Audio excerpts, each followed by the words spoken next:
ನಮಸ್ಕಾರ, ಇನ್ಸೈಡ್ ಸ್ಟೋರಿಗೆ ಸ್ವಾಗತ. ನಾನ್ ಶರ್ಮಿತಾ ಶೆಟ್ಟಿ. ರಾಜ್ಯ ರಾಜಕಾರಣದಲ್ಲಿ ಕ್ಷಣಕ್ಕೊಂದು ಟ್ವಿಸ್ಟ್ ಸಿಗ್ತಾ ಇದೆ. ಈವರೆಗೆ ಕೇಂದ್ರದಿಂದ ಅಂದ್ರೆ ಬಿಜೆಪಿ ಹೈಕಮಾಂಡ್ ನಿಂದ ಯಾವುದೇ ಮೆಸೇಜ್ ಬಂದಿಲ್ಲ ಅಂತ ಬೆಂಗಳೂರಲ್ಲಿ ಸಿಎಂ ಯಡಿಯೂರಪ್ಪ ಹೇಳಿಕೆಯನ್ನ ಕೊಟ್ಟಿದ್ದಾರೆ.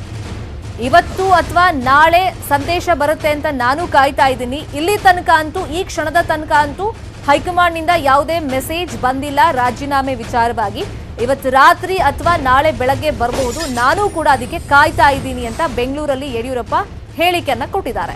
ರಾಜೀನಾಮೆ ಕೇಳಿದ್ರೆ ನಾನು ರಾಜೀನಾಮೆ ಕೊಡೋದಕ್ಕೆ ರೆಡಿ ಇದ್ದೀನಿ, ಆ ಕ್ಷಣದವರೆಗೂ ಕೂಡ ಸಿಎಂ ಸ್ಥಾನದಲ್ಲಿ ಕೂತ್ಕೊಂಡು ಕೆಲಸ ಮಾಡ್ತೀನಿ, ಅದಾದ್ಮೇಲೆ ಪಕ್ಷದ ಕೆಲಸ ಮಾಡ್ತೀನಿ. ಇವತ್ತು ರಾತ್ರಿಯೊಳಗೆ ಸಂದೇಶ ಬರಬಹುದು, ನಾನು ಕಾಯ್ತಾ ಇದ್ದೀನಿ. ಆದ್ರೆ ನಾಳೆ ಸಾಧನಾ ಸಮಾವೇಶ ಏನು 2 ವರ್ಷ ಕಂಪ್ಲೀಟ್ ಮಾಡ್ತಿರೋದ್ರಿಂದ ಆ ಕಾರ್ಯಕ್ರಮ ಹಮ್ಮಿಕೊಂಡಿದ್ದೀವಿ, ಅದು ಮಾತ್ರ ಯಥಾ ಪ್ರಕಾರ ಮುಂದುವರಿಯುತ್ತೆ. ಆದರೆ ರಾಜೀನಾಮೆ ಕೇಳಿದ ತಕ್ಷಣ ನಾನು ಕೊಡ್ತೀನಿ ಅಂತ ಯಡಿಯೂರಪ್ಪ ಹೇಳಿದ್ದಾರೆ. ಹೈಕಮಾಂಡ್ ನಾಯಕರಿಂದ ಸಂದೇಶ ಬರುತ್ತೆ ಅಂತ ಹೇಳ್ತಾ ಇದ್ರಿ, ಬಂದಿದ್ಯಾ ಹೇಗೆ ಸರ್? ಇದುವರೆಗೂ ಬಂದಿಲ್ಲ. ನಾಳೆ ಮಧ್ಯಾಹ್ನ ಯಾವುದೇ ಕಾರ್ಯಕ್ರಮ ಇಟ್ಕೊಂಡಿಲ್ಲ ಸರ್, ರಾಜ್ಯಪಾಲರ ಭೇಟಿ ಇದೆಯಾ? ನಾಳೆ ಬೆಳಗ್ಗೆ ನಾನು 2 ವರ್ಷ ತುಂಬಿದಂತ ಒಂದು ಕಾರ್ಯಕ್ರಮ ಇದೆ. ಆ ಕಾರ್ಯಕ್ರಮಕ್ಕೆ 2 ವರ್ಷದ ನಮ್ಮ ಸಾಧನೆ ಇದೆಲ್ಲ ಮಾತನಾಡೋದಲ್ಲಿದ್ದೇನೆ. ನಂತರ ಉಳಿದ ಸಂಗತಿಗಳು ನಿಮಗೆ ಗೊತ್ತಾಗುತ್ತೆ. ಹೋಗ್ಬೇಕು ಅಂತಿದ್ದೇನೆ, ನಾಳೆ ತೀರ್ಮಾನ ಮಾಡಿದೆ. ಕೊನೆ ನಿಮಿಷದವರೆಗೂ ನಾನು ಕೆಲಸ ಮಾಡಬೇಕು ಅನ್ನೋ ತೀರ್ಮಾನ ಮಾಡಿದ್ದೇನೆ. ನಾನು ಯಾವಾಗ ರಾಜೀನಾಮೆ ಕೊಡಬೇಕು ಅಂತ ಹೇಳ್ತೀರೋ ಅವಾಗ ರಾಜೀನಾಮೆ ಕೊಡೋಕೆ ಸಿದ್ಧ ಇದ್ದೇನೆ ಅಂತ 2 ತಿಂಗಳ ಹಿಂದೆನೇ ನಾನು ಹೇಳಿದ್ದೇನೆ. ಆದರೆ ಈಗಲೂ ನಾನು ನಿಮ್ಮ ಪುನರಾವರ್ತಿ ಹೇಳ್ತಾ ಇದ್ದೇನೆ, ಇದುವರೆಗೆ ನನಗೆ ಯಾವುದೇ ಮೆಸೇಜ್ ಬಂದಿಲ್ಲ ಸೆಂಟ್ರದಿಂದ. ಬಂದ ತಕ್ಷಣ ಅವರು ಮುಂದುವರಿಬೇಕು ಅಂದರೆ ಮುಂದುವರಿತೇನೆ, ಇಲ್ಲ ಅಂದರೆ ನಾನು ರಾಜೀನಾಮೆ ಕೊಟ್ಟು ನನ್ನ ಪಕ್ಷದ ಕೆಲಸವನ್ನು ಮಾಡ್ತೇನೆ. ಸಂದೇಶ ಕೊಡ್ತೀವಿ ಅಂತ ನಿಮ್ಗೇನಾದ್ರೂ ಡೇಟ್ ಹೇಳಿದ್ರೆ ಹೈಕಮಾಂಡ್? ಇವತ್ತು ರಾತ್ರಿ ಒಳಗೆ ಸುದ್ದಿ ಬರುತ್ತೆ ಅಂತ ವಿಶ್ವಾಸ ಇದೆ, ಅಥವಾ ನಾಳೆ ಬೆಳಗ್ಗೆ ಗೊತ್ತಾಗುತ್ತೆ. ಇವತ್ತು ರಾತ್ರಿ ಒಳಗೆ ಸುದ್ದಿ ಗೊತ್ತಾಗಬಹುದು. ನಾಳೆ 2 ವರ್ಷ ಪೂರ್ಣ ಮಾಡಿದಂಥ ಕಾರ್ಯಕ್ರಮ, ಮೊದಲು ನಿಶ್ಚಯ ಮಾಡಿದಂಥ ಕಾರ್ಯಕ್ರಮ ನಡೆಯುತ್ತೆ. ನಂತರ ಕೇಂದ್ರದ ನಾಯಕರಿಂದ ಏನು ಸಂದೇಶ ಬರುತ್ತೆ ಅದರ ಆಧಾರದ ಮೇಲೆ ಮುಂದಿನ ತೀರ್ಮಾನವನ್ನು ತಗೊಳ್ತೇನೆ. ನಡ್ಡಾ ಅವರು ನಮ್ಮ ರಾಷ್ಟ್ರೀಯ ಅಧ್ಯಕ್ಷರು, ಪಕ್ಷದ ಅಧ್ಯಕ್ಷರು, ಅವ್ರು ಏನು ಹೇಳ್ತಾರೆ ಅದರಂತೆ ನಡ್ಕೋಬೇಕಾದಂಥ ಪಕ್ಷದ ಕಾರ್ಯಕರ್ತ ನನ್ನ ಕರ್ತವ್ಯ. ಅವ್ರು ಒಳ್ಳೆ ಕೆಲಸ ಮಾಡಿದ್ದಾನೆ ಅಂತ ಹೇಳೋದಕ್ಕೂ ಬೇರೆ ವಿಷಯಕ್ಕೂ ಸಂಬಂಧ ಇಲ್ಲ. ಕಾದು ನೋಡೋಣ, ನಾಳೆ ಬೆಳಗ್ಗೆವರೆಗೇನು, ನಂತರ ನಾನು ತೀರ್ಮಾನ ತಗೊಳ್ತೇನೆ. ಸಂದೇಶ ಬರಲಿಲ್ಲ ಅಂದ್ರೆ ಏನು ಸರ್ ಮುಂದೆ? ನಾನು ನಾಳೆ ತೀರ್ಮಾನ ತಗೊಂಡು ಸರ್, ಸ್ವಾಮೀಜಿಗಳು ಇನ್ನು ಬಿಎಸ್ವೈ ರಾಜೀನಾಮೆ ವಿಚಾರವಾಗಿ ಟ್ವಿಸ್ಟ್ ಮೇಲೆ ಟ್ವಿಸ್ಟ್ಗಳು ಸಿಗ್ತಾ ಹೋಗ್ತಿದೆ ಅಂತ ಆಗ್ಲೇ ನಿಮ್ಗೆ ಮಾಹಿತಿ ಕೊಡ್ತಾ ಇದ್ವಿ. ಯಾವ ತರದ ಟ್ವಿಸ್ಟ್ಗಳು ಸಿಗ್ತಾ ಇದೆ ಹಾಗಾದ್ರೆ? Big twist number 1, JP Nadda ಅವರು ಇವತ್ತು ಸುದ್ದಿಗೋಷ್ಠಿ ನಡೆಸ್ತಾರೆ ಅಂದಾಗ್ಲೇ ಕುತೂಹಲ ಜಾಸ್ತಿ ಆಯಿತು, ನಿರೀಕ್ಷೆಗಳು ಜಾಸ್ತಿ ಆಯಿತು. ಅವರು ಯಡಿಯೂರಪ್ಪ ಬಗ್ಗೆ ಪ್ರಶ್ನೆ ಕೇಳಿದಾಗ ಮಾಧ್ಯಮದವರು ಜೆಪಿ ನಡ್ಡಾ ಆನ್ಸರ್, ಯಡಿಯೂರಪ್ಪ ಉತ್ತಮ ಕೆಲಸ ಮಾಡಿದ್ದಾರೆ, ಕರ್ನಾಟಕದಲ್ಲಿ ರಾಜಕೀಯ ಅಸ್ಥಿರತೆ ಇಲ್ಲ. ಗೊಂದಲಗಳ ಬಗ್ಗೆ ನಾವು ಕೇಳಿದಾಗ ಅದು ನಿಮಗಿರ್ಬೋದು, ಆದ್ರೆ ನಮ್ಮ ಪಕ್ಷದಲ್ಲಂತೂ ಯಾವುದೇ ಗೊಂದಲ ಇಲ್ಲ ಅಂತ ಗೋವಾದಲ್ಲಿ ಬಿಜೆಪಿ ರಾಷ್ಟ್ರೀಯ ಅಧ್ಯಕ್ಷ ಜೆಪಿ ನಡ್ಡಾ ಒಂದು ಕ್ಲಾರಿಫಿಕೇಶನ್ ಕೊಡ್ತಾರೆ. ಜೊತೆಗೆ ಯಡಿಯೂರಪ್ಪನವರ ಕೆಲಸಕ್ಕೆ ಶಹಬ್ಬಾಸ್ ಗಿರಿ ಕೊಟ್ಟಿದ್ದಾರೆ. अच्छा है, उन्होंने अच्छा काम किया है और कर्नाटक ठीक ढंग से चल रहा है. बाकी येडियुरप्पा जी अपने तरीके से सब चीज़ों को देख रहे हैं. ऐसा आपको लगता है, हमको नहीं लगता. अच्छा है, उन्होंने अच्छा काम किया है और कर्नाटक ठीक ढंग से चल रहा है. बाकी येडियुरप्पा जी अपने तरीके से सब चीज़ों को देख रहे हैं. ऐसा आपको लगता है, हमको नहीं लगता. ಇನ್ನು big twist number 2, CT Ravi ಯಡಿಯೂರಪ್ಪಗೆ ಹೇಳಿದ ಮಾತು ಅವರಿಗೆಲ್ಲವೂ ಸಿಕ್ಕಿದೆ, ಪಕ್ಷದ ಕಡೆಯಿಂದ ಎಲ್ಲವೂ ಸಿಕ್ಕಿದೆ. 4 ಬಾರಿ ಸಿಎಂ ಮಾಡಿದ್ದೇ ಬಿಜೆಪಿ, ಎಲ್ಲೂ ಸಿಗದಂತ ಸ್ಥಾನಮಾನ, ಗೌರವ ಅವರಿಗೆ ಬಿಜೆಪಿ ಪಕ್ಷದಿಂದ ಸಿಕ್ಕಿದೆ ಅಂತ ಟಾಂಗ್ ಕೊಟ್ಟಿರೋದು. एक पॉपुलर लीडर है, नो डाउट. उनका पॉपुलैरिटी के बारे में सभी भी मानता है. He is one of the best popular leader. Party बहुत अपॉर्चुनिटी, अवसर भी उनके दिया है. इसके कारण 4 बार मुख्यमंत्री के नाते सेवा करने का, कर्नाटक की जनता का सेवा करने का मौका मिला येडियुरप्पा जी के. और साथ साथ विपक्ष के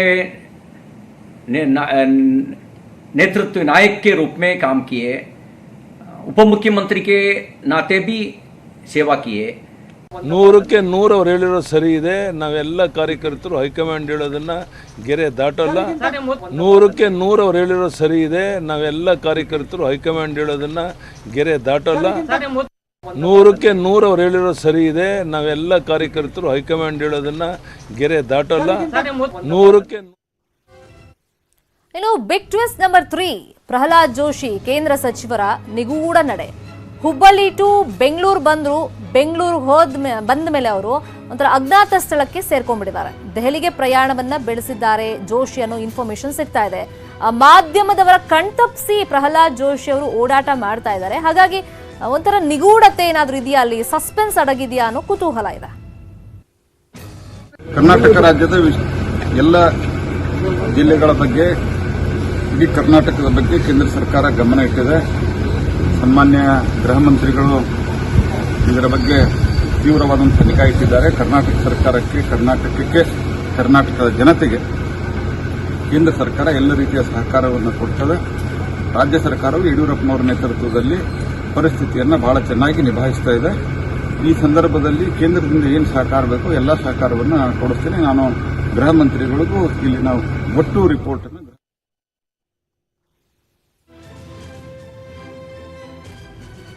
ಪ್ರಹ್ಲಾದ್ ಜೋಶಿ ಅವ್ರಿಗೆ ಬಹುತೇಕ ಸಿಎಂ ಸ್ಥಾನ ಸಿಗಬಹುದು ಅಂತ ಚರ್ಚೆಗಳು ಕಳೆದ 3-4 ದಿನಗಳಿಂದ ಜೋರಾಗಿ ನಡೀತಾ ಇತ್ತು. ಇವತ್ತು ಅವರ ಒಂದು ಆಕ್ಟಿವಿಟೀಸ್ ಗಮನಿಸೋದಾದ್ರೆ ನಾವು ಹುಬ್ಬಳ್ಳಿಯಿಂದ ಬೆಂಗಳೂರಿಗೆ ದಿಢೀರ್ ಅಂತ ಪ್ರಯಾಣ ಬೆಳೆಸ್ತಾರೆ. ಬೆಂಗಳೂರಿಗೆ ಬಂದ ಮೇಲೆ ಅಜ್ಞಾತ ಸ್ಥಳದಲ್ಲಿ ಅವರು ಸೇರ್ಕೊಂಡ್ಬಿಡ್ತಾರೆ. ಆಮೇಲೆ ಮನೆಯಿಂದ ನೇರವಾಗಿ ಏರ್ಪೋರ್ಟ್ಗೆ ಹೋಗ್ತಾರೆ. ಬೆಂಗಳೂರಿಂದ ದೆಹಲಿ ಕಡೆಗೆ ಪ್ರಯಾಣವನ್ನ ಬೆಳೆಸಿದ್ದಾರೆ. ಸೊ ಇದು ಕುತೂಹಲ ಜಾಸ್ತಿ ಮಾಡ್ತಿದೆ. ಯಾಕಂದ್ರೆ ಈಗ ಪ್ರಬಲವಾಗಿ ಕೇಳಿ ಬರ್ತಿರೋ ಹೆಸರುಗಳ ಪೈಕಿ ಪ್ರಹ್ಲಾದ್ ಜೋಶಿ ಅವರ ಹೆಸರು ಮುಂಚೂಣಿಯಲ್ಲಿದೆ. ಅವರಿಗೆ ಸಿಎಂ ಸ್ಥಾನ ಸಿಗಬಹುದು ಹೈಕಮಾಂಡ್ ನಿಂದ ಅಂತ.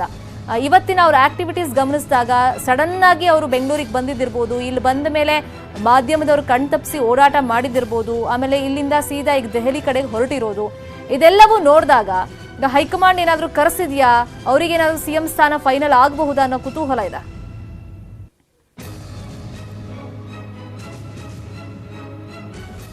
ಇನ್ನು big twist number 4, Murugesh Nirani ದೆಹಲಿಗೆ ತೆರಳಿರೋದು. ದಿಢೀರ್ ಅಂತ ದೆಹಲಿಯಲ್ಲಿ ಪ್ರತ್ಯಕ್ಷರಾಗ್ತಾರೆ ಮುರುಗೇಶ್ ನಿರಾಣಿ.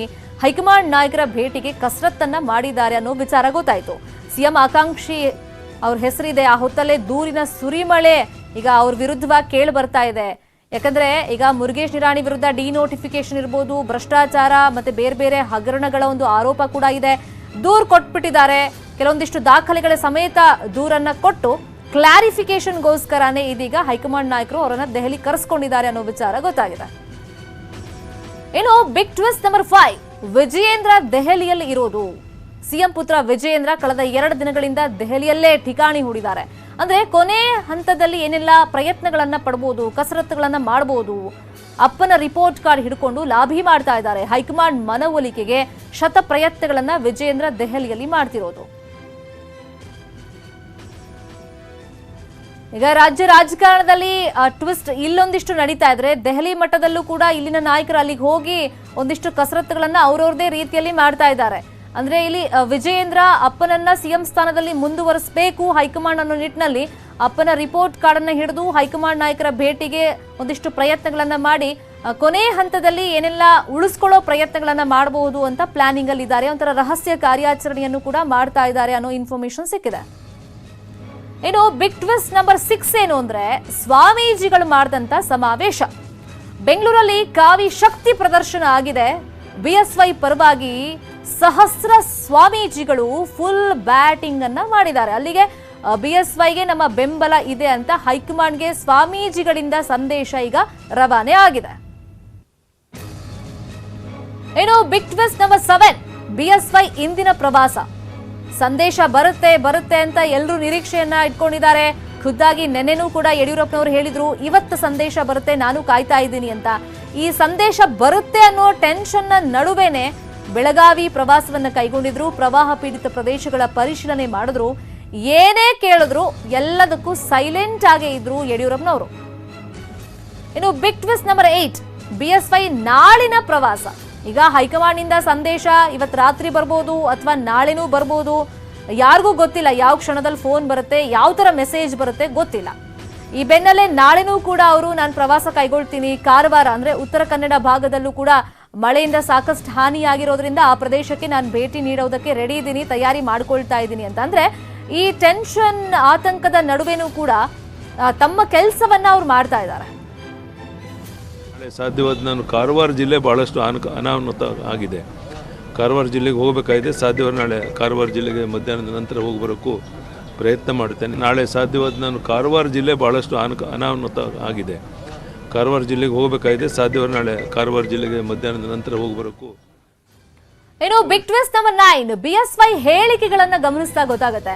ಅಂದ್ರೆ ಅವ್ರು ಪದೇ ಪದೇ ಹೇಳ್ತಿರೋದು ಹೈಕಮಾಂಡ್ ಆದೇಶಕ್ಕೆ ನಾನು ಬದ್ಧ, ನನಗಂತೂ ನನ್ನ ಆಡಳಿತ ನಡೆಸಿರೋ ವೈಖರಿ ನೋಡಿದ್ರೆ ಸಂತೃಪ್ತಿ ಇದೆ, ಸಮಾಧಾನ ಇದೆ, ಮೋದಿ, ಅಮಿತ್ ಶಾ, ನಡ್ಡಾ ಬೆಂಬಲ ನನ್ನ ಮೇಲಿದೆ ಅನ್ನೋ ವಿಶ್ವಾಸ ನನಗಿದೆ ಅಂತ ಎಲ್ಲವನ್ನೂ ಹೈಕಮಾಂಡ್ ಮೇಲೆ ಭಾರ ಹಾಕ್ಬಿಟ್ಟಿದ್ದಾರೆ. ಬಹುಶಃ ನಮ್ಮ ರಾಜ್ಯದಲ್ಲಿ ಬೇರೆ ಯಾರಿಗೂ ಸಿಗದೇ ಇರುವಂಥ ಎಲ್ಲ ಅನುಕೂಲಗಳು, ಸ್ಥಾನಮಾನಗಳು ನನಗೆ ಸಿಕ್ಕಿದೆ. ಅದಕ್ಕೆ ಪ್ರಧಾನಿ ನರೇಂದ್ರ ಮೋದಿ ಅವರಿಗೆ, ಅಮಿತ್ ಶಾ ಅವರಿಗೆ, ನಡ್ಡಾ ಅವರಿಗೆ ಅಭಿನಂದನೆಯನ್ನು ಸಲ್ಲಿಸ್ತೇನೆ. ನನಗೇನೂ ಕೊರತೆಯಾಗಿಲ್ಲ, ಸಂತೃಪ್ತಿಯಿಂದ ಸಮಾಧಾನದಿಂದ ಇದ್ದೇನೆ. ಕೇಂದ್ರ ಸರ್ಕಾರ ಏನೇ ತೀರ್ಮಾನ ತಗೊಂಡು ಅದಕ್ಕೆ ಬದ್ಧನಾಗಿದ್ದೇನೆ ಅನ್ನೋದನ್ನು 2 ತಿಂಗಳ ಹಿಂದೆನೇ ಹೇಳಿದ್ದೇನೆ. ನಮ್ಮ ಕೇಂದ್ರದ ನಾಯಕತ್ವ ಏನು ತೀರ್ಮಾನ ತಗೊಳುತ್ತೋ ಅದಕ್ಕೆ ಬದ್ಧವಾಗಿ ನಾವೆಲ್ಲ ಒಟ್ಟಾಗಿ ಕೆಲಸ ಮಾಡ್ತೇವೆ. ನಮ್ಮ ಗುರಿ ಒಂದೇ, ಬರುವಂಥ ದಿವಸದಲ್ಲಿ ಕರ್ನಾಟಕದಲ್ಲಿ ಮತ್ತೊಮ್ಮೆ ಬಿಜೆಪಿಯನ್ನು ಅಧಿಕಾರಕ್ಕೆ ತರ್ತೇವೆ. ಇನ್ನು ಬಿಗ್ ಟ್ವಿಸ್ಟ್ ನಂಬರ್ 10 BSY ಸಮಾವೇಶ. ಅಂದ್ರೆ ನಾಳೆ 2 ವರ್ಷ ಪೂರೈಸಲಿರೋ ಹಿನ್ನೆಲೆಯಲ್ಲಿ BSY ಒಂದು ಸಮಾವೇಶವನ್ನು ಹಮ್ಮಿಕೊಂಡಿದ್ದಾರೆ. ಈ ಕಾರ್ಯಕ್ರಮದಲ್ಲಿ ಸಾಧನಾ ಸಮಾವೇಶದಲ್ಲಿ ಅವರು ಮಾತನಾಡ್ತಾರೆ. ಅಂದ್ರೆ ರಾಜೀನಾಮೆ ಟೆನ್ಷನ್ ಮಧ್ಯೆನೂ ಕೂಡ ಸಾಧನಾ ಸಮಾವೇಶ ಅದು ಮುಂದುವರಿಯುತ್ತೆ ಅನ್ನೋ ಮಾತನ್ನ ಇವತ್ತು ಈಗ ಸ್ವಲ್ಪ ಹೊತ್ತಿನ ಮುಂಚೆ ಮಾತನಾಡುವಾಗಲೂ ಕೂಡ ಆ ಬಗ್ಗೆ ಕನ್ಫರ್ಮೇಶನ್ ಕೊಟ್ಟರು. ಇವತ್ತು ರಾತ್ರಿ ಅಥವಾ ನಾಳೆ ಬೆಳಿಗ್ಗೆ ಸಂದೇಶ ಬರಬಹುದು, ಆ ಸಂದೇಶ ಏನ್ ಬೇಕಾದ್ರೂ ಆಗಿರಬಹುದು, ಆ ಕುತೂಹಲ ಇದ್ದೇ ಇದೆ. ಆದ್ರೆ ತಮ್ಮ ಪಾಡಿಗೆ ತಮ್ಮ ಕಾರ್ಯಕ್ರಮಗಳು ಏನೇನಿದೆ ಅವೆಲ್ಲವನ್ನು ಕೂಡ ಮುಖ್ಯಮಂತ್ರಿ ಸ್ಥಾನದಲ್ಲಿ ಕೂತ್ಕೊಂಡು ಯಡಿಯೂರಪ್ಪನವರು ನಿಭಾಯಿಸಬೇಕು ಅಂತ ಡಿಸೈಡ್ ಮಾಡಿದ್ದಾರೆ. ಇನ್ನು ಬಿಗ್ ಟ್ವಿಸ್ಟ್ ನಂಬರ್ 11 ರಾಜ್ಯಪಾಲರ ಆಗಮನ. ಬೆಂಗಳೂರು ಏರ್ಪೋರ್ಟ್ಗೆ ರಾಜ್ಯಪಾಲರು ಬಂದಿದ್ದಾರೆ, ಬೆಂಗಳೂರಿಗೆ ಬಂದಿದ್ದಾರೆ ಥಾವರ್ ಚಂದ್ ಗೆಹ್ಲೋಟ್. ನಾಳೆ BSY ರಾಜ್ಯಪಾಲರ ಭೇಟಿ ಆಗುವಂತ ಚಾನ್ಸಸ್ ಇದೆ. ಅಂದ್ರೆ ರಾಜೀನಾಮೆ ಕೊಡಬೇಕು ಅಂದ್ರೆ ರಾಜ್ಯಪಾಲರನ್ನೇ ಅವ್ರು ಭೇಟಿ ಮಾಡಬೇಕಾಗತ್ತೆ. ಇವರು ರಾಜ್ಯದಲ್ಲಿ ಇರಲಿಲ್ಲ, ಈಗ ಬೆಂಗಳೂರಿಗೆ ಅವ್ರು ಬಂದಿರೋದ್ರಿಂದ ಇದಕ್ಕೊಂದಿಷ್ಟು ಪೂರಕವಾಗಿರ್ಬೋದಾ, ಅಂದ್ರೆ ರಾಜೀನಾಮೆ ಪಡ್ಕೊಳ್ಳೋದಕ್ಕೆ ಅಂತಾನೆ ಏನಾದ್ರು ಇವತ್ತು ಬಂದಿದ್ದಾರಾ ಅವರು, ನಾಳೆ ರಾಜ್ಯಪಾಲರನ್ನ ಮೀಟ್ ಮಾಡ್ತಾರಾ ಯಡಿಯೂರಪ್ಪನವರು ಅನ್ನೋ ಕುತೂಹಲ ಇದೆ.